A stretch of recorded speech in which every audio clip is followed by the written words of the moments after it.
আজকে দেখা গেল একেবারে বিধানসভায় ধুন্ধুমার কাণ্ড। একদিকে রাজ্যের মুখ্যমন্ত্রী মমতা বন্দ্যোপাধ্যায় কেন্দ্রের বিরুদ্ধে অভিযোগ তুলে সরব হয়েছেন। কেন্দ্রের যে টাকা দেওয়ার কথা রাজ্যকে, টাকা রাজ্য পাচ্ছে না, এই বিষয়ে ফের সরব হয়েছেন আজকে বিধানসভায় রাজ্যের মুখ্যমন্ত্রী মমতা বন্দ্যোপাধ্যায়। অন্যদিকে এই যে হই হট্টগোল, কারণ বিজেপির তরফ থেকে খুব স্বাভাবিকভাবে এর বিরোধিতা করা হয়েছে, আর এই হই হট্টগোলের মধ্যে স্পিকার বিমান বন্দ্যোপাধ্যায় তিনি বিজেপি বিধায়ক মনোজ ওরাওকে সাসপেন্ড করে দেন। গোটা ঘটনার প্রতিবাদে বিজেপির তরফ থেকে ওয়াকআউট করা হয়, এমনকি বিধানসভা চত্বরে তুলসী হাতে প্রতিবাদ বিক্ষোভে সামিল হন বিজেপি বিধায়করা।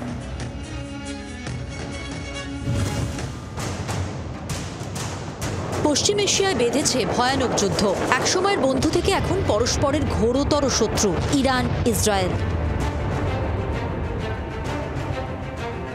পশ্চিমবঙ্গেও চলছে রাজনৈতিক যুদ্ধ। রাজ্য বিধানসভা পরিণত হয়েছে কার্যত ধর্মযুদ্ধে, কারণ মহেশতলার অশান্তি নিয়ে নতুন হিন্দুত্বের তাস বিজেপির। গত সপ্তাহে এই মহেশতলা নিয়েই বিধানসভায় পদ্ম শিবির মুলতবি প্রস্তাব আনতে চাইলেও তা গ্রহণ হয়নি। এরপর থেকেই তুলসী হাতিয়ার বিজেপির। সপ্তাহের প্রথম দিন সোমবার বিধানসভায় তুলকালাম। রাজ্যের শাসক দলের পাল্টা হাতিয়ার বঞ্চনা।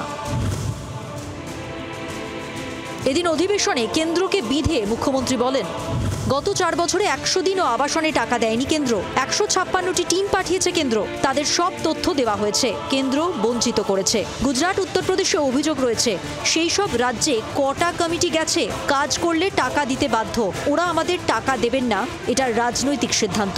26-এর ভোটে শূন্য হবেন।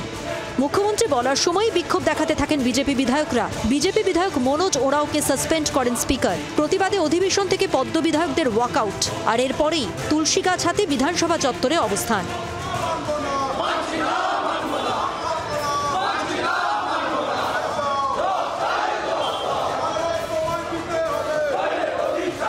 বাংলায় আসে, ঘুরঘুর করে চলে যায়, কিন্তু বাংলার মানুষের যাতে ভালো হয় সেটা চায় না।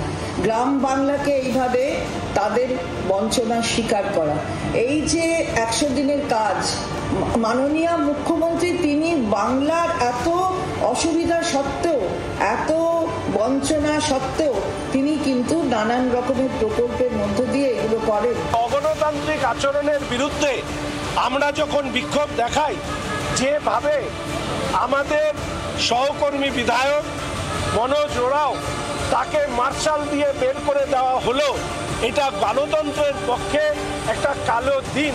আমরা সবাই জানি যে হাউস বিলংস টু অপোজিশন বলা হয়, সেই হাউসে স্পিকার সাহেব তিনি যে আচরণ করছেন সেটা মনে হচ্ছে house belongs to Trinamool Congress, এবং এই হাউস পরিচালনা হয় কালীঘাট থেকে। এদিনের ছবিতে স্পষ্ট, 26-এর আগে রাজ্যে রাজনৈতিক যুদ্ধে ভাটা পড়বে না। ভোট যত এগিয়ে আসবে, শাসক বিরোধী লড়াই আরও জোরদার হবে বলে মনে করছে রাজনৈতিক মহল।